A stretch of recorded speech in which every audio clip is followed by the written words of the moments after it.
Here, I'll just clear the air now so you guys have an understanding. I think I told you guys this before, maybe I only told my class, I don't know. Mr. Cole is in school right now to get his principal's license. And so he, in order to do that, just like if you guys, anybody had a student teacher in their classroom before where like there's a kid in college that's practicing to become a teacher? Yeah. Okay, so Mr. Cole is that kid in college right now. So he has to practice to become an administrator, to be a principal. So he's got to do different teacher evaluations, and he said he wanted to choose like what we thought was the worst teacher in school. And so he's obviously choosing me. And so, no, it was one of those things, so that's what he's doing here. It'll happen, I don't know how many times? Is he videotaping us? 2 or 3 times. And so that's what he's here for. That's what the camera's for. That's why he's here with the computer. So just pretend like he's not here. He's a wallflower right now. Okay? Why am I not finding? Okay. So today we have 2 questions we should be able to answer by the end of class.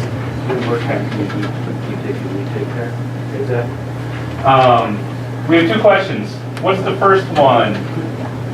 Look up on the board, black writing. What's the first question we should be able to answer? Porter. Okay, how do we read poetry? We're going to be practicing together as a class. I'm going to kind of go over on, so I think I told you guys yesterday that I wasn't quite sure how I wanted us to go about finding poems to read and stuff like that, because a lot of the verse poem novels that we have, a lot of people have read a lot of those already that we have to offer in classroom sets. So I talked to a few other teachers last night and got that figured out. So we'll go through that. But we're going to practice how do we read poetry. And we're going to look at some different techniques, different things we look for, and a couple different strategies that we can use. And then our next question, what's our next question? What can we jot about? Lauren, thanks for raising your hand. What can we jot about? What can we jot about? We attempted to talk, at least in brief, about that yesterday. We got some ideas, and they were pretty good. I think we were still waking up from our Thanksgiving break, so I think we were kind of getting ourselves back in that mode. Because when it came to my class, they were firing in all cylinders. We had like a list of like 10 or 15 things long. I think it's just because they were more awake. We were halfway through the day. So when we're reading poetry, we are still going to jot. So when we're thinking back to our adventure unit, when we were jotting about, even before like we really started to read and use different skills, we ended up jotting a lot with different skills that we were working on. So I wanted to see like how you could infer. Wanted to see how you were able to find the tone or the mood of your book. What are some of those things that we look for when we were jotting about our adventure novels? What are some of those skills or things that we talked about with adventure? Remember, you guys should all have a bookmark too, and you probably have something in your notes as well. Margie, what's one thing? Tone and mood. Okay, so you're just using one of the things I just gave. But yeah, tone and mood. We looked for tone and mood to jot about. So what is the feeling of it? Okay, so we looked at tone, mood, so this is adventure. What else were things that we could jot about? Michael? Conflict. Okay, conflict. Always something important in novels. Alex? The setting. Setting. Okay. A couple more. We have a lot of different things. Carson? Characters and like predictions. Okay. Characters. Predictions. Okay. So that's a pretty decent list here. Now when we're thinking poetry, and like I said, I know we kind of started this yesterday, but are there any things that we jotted about with adventure that maybe we could jot about with poetry? Do you think any of our jots are going to be similar ideas? Grant? Tone and mood. Do you think that's a pretty important one? Yeah. Why?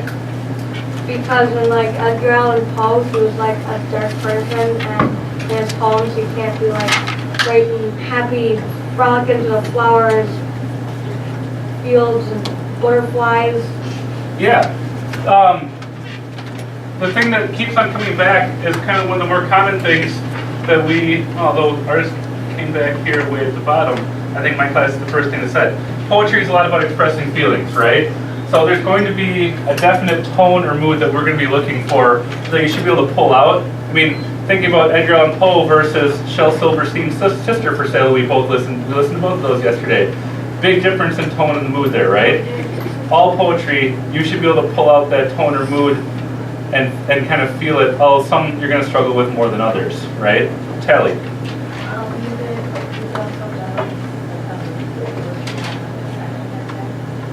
So we could jot about the setting of the poem.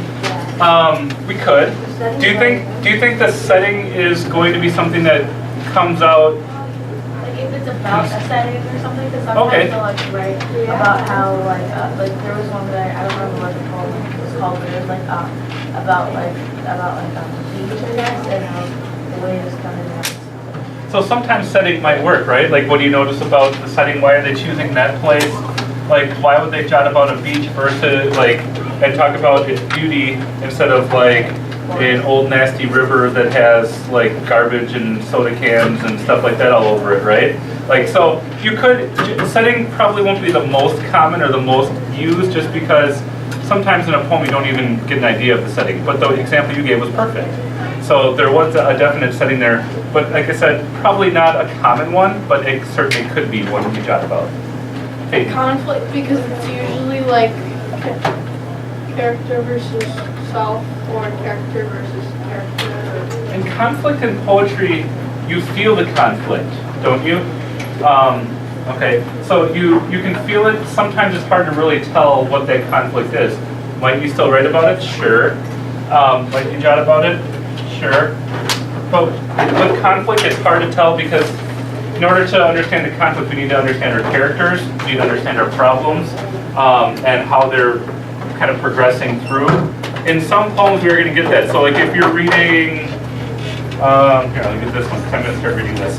I think this might be a read aloud for this unit too. Is crossovers, or the crossovers, anybody read that one? Anyone, out of curiosity? You have?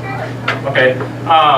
So it'll be good, perfect for read aloud then. This is, obviously a basketball-related verse book. And so this one's actually a little more structured than some of the other ones, like Brown Girl Dreaming or Inside Out and Back Again. This has a little more structure to it. Set that down, please. But where was I going with this? What was I talking about? I just lost my train of thought. Thanks, Autumn. Good. Conflict. So that's where I was going with it. In a verse poem book, we might get more of an idea of the conflict, right? Okay, so these are some of the things that kind of cross over between the two. Are there any things unique about poetry that we might jot about? Peyton? How the stanzas are laid out, like you might have a B, blue, and then another stanza. Okay, so stanzas, the layout, like the purpose behind some of those things, okay? Figurative language. Figurative language. What do we notice about those? Why is it being used? Yeah, that's going to be huge to be able to identify that and to be able to pull out the purpose behind it. Yeah. Anyone else? This side of the room beside Tally has been quiet today. Anything? Peyton, you got another one? There's different kinds of poems, like concrete poems, alphabetical poems. Okay. Like there's Maybe, so I'm going to write that as purpose of style.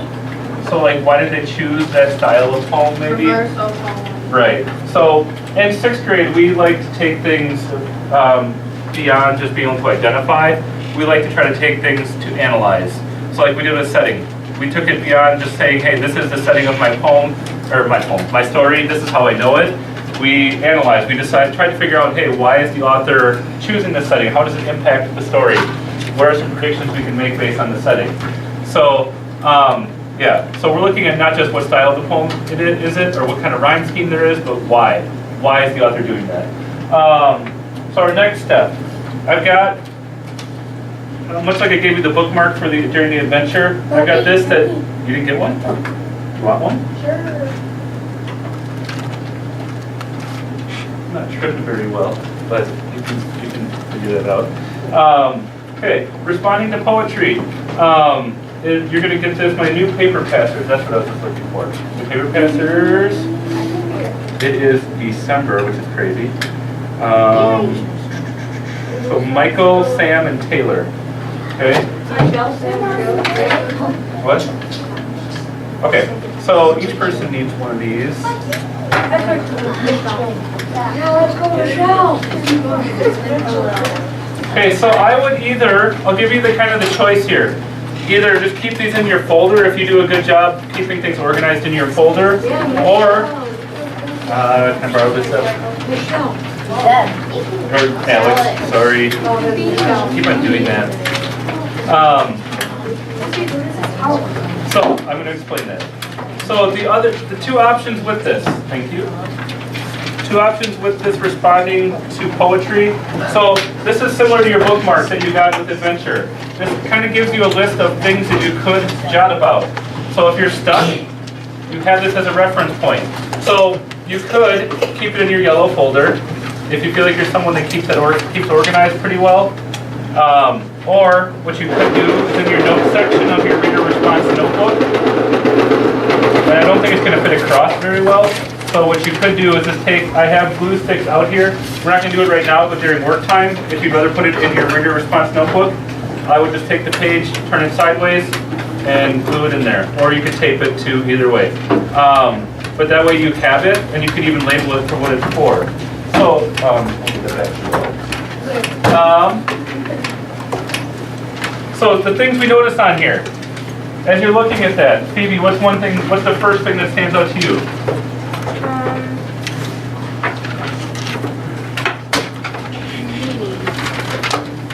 Meaning. Okay, so, and I think that's a very important one. Did you get one, Jason? Okay, let's be looking at it, please. So, meaning is the thing that stood out to you, Phoebe. Why did that stand out to you? But part of the They do. They all have a meaning, so you want to kind of look at the bigger picture. So that's a good thing to jot about. Okay, what else do we notice in there? Michael? Theme. So it's, we didn't put that up there. Yeah, but theme. So meaning what? What does theme mean again? Tyler? The message. So remember theme by the message, the life lesson. Poems will definitely have that. Okay, so a lot of things we hit spot on. So tone, mood, literary elements, like the figurative language that Kate mentioned. Meaning, word choice. So any words that stand out to you or that are unique or interesting or really help develop the poem, which is also why we're going to have our lesson on strong verbs today, finally. So kept on getting pushed back. And then line breaks. So like why do the lines end the way they do? What do you notice about them? Why are some lines short, some long? And then theme. Okay? So these are all things that you can jot about. You will have a jot that's due tomorrow. And we're going to kind of practice a little bit together on things that we might jot about. Okay? So we're going to look at a poem. And actually, we're going to use a strategy. So now we know what we can jot about, right? We've got that. So we've answered one question. We can just cross that one out. All right? Got that one done. So now how do we read poetry? Paper passers, once again, testing you the question. Yeah. Okay, what's up? Yeah. What is about like poetry? What is that? That's what we're going to learn about right now. I'm glad you're looking at that napkin. So we are actually...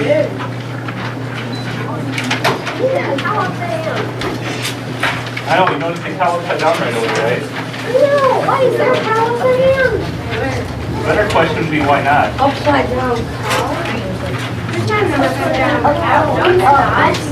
Okay. The white one. So when we're reading poetry, okay, there's enough discussion with the upside down cow. When we're reading poetry, we use what's called, there's a couple different strategies we can use. This one is probably our most common. It's called close reading. Close reading. Okay? So it's on your pink sheet. Close reading. So I want you looking at your pink sheet right now. So, as you're looking at your pink sheet, what do you notice about close reading? What's something you notice on that pink sheet? What jumps out at you, Eli? What move is home trying to set? Okay, let's focus on the left-hand side. Go right down the left-hand side, but we'll get there, Eli. Margie? It says first read, second read, third read. So, what does that mean? First read, second read, third read. Lawrence? It means to read the first time you read your poem, the second time you read it, and the third time you read it. Yeah, like I mentioned probably a number of times, but the glory of poetry is that you don't necessarily feel confined by time, that you have to get 30 pages read by a certain amount of time. Is you have a poem to look at. In this case, it's 3 stanzas, maybe, let's see, 3, 6, 8. So about 24 lines or so of writing, and they're not even full lines. So reading that 3 times isn't all that time consuming, but it's about what we do during that time. How do we start thinking about poems? This is going to be our first practice. We're going to save this after we practice this to see what it looks like at the end compared to this. This is how you're gonna struggle through this right now, and that's okay. But we're gonna see what you can try to do right now versus what you do by the end of this unit. Okay, so close reading. On the first read, what do we need to do? Sam, what do we do on our first reading? Our first reading, the first read that we were supposed to answer, what did the mood did tone set? Right away. Yep, right away. Tone, mood. So what is the mood? What is the feeling of this poem? And then the second thing we're going to look for, or you're going to give some examples, like what's a couple lines that help you understand that that's the tone, okay? Or that's the mood, rather. Then we'll stop and talk about it. So what I want you to do right now, I'm not going to go to the rest of the steps. I want you to do your first read.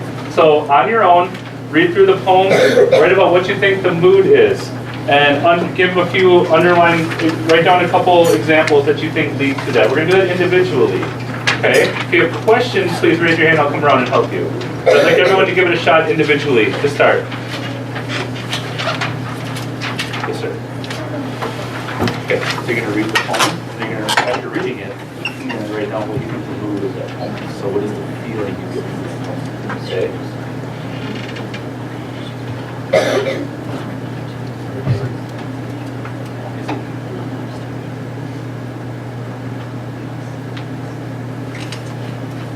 Okay?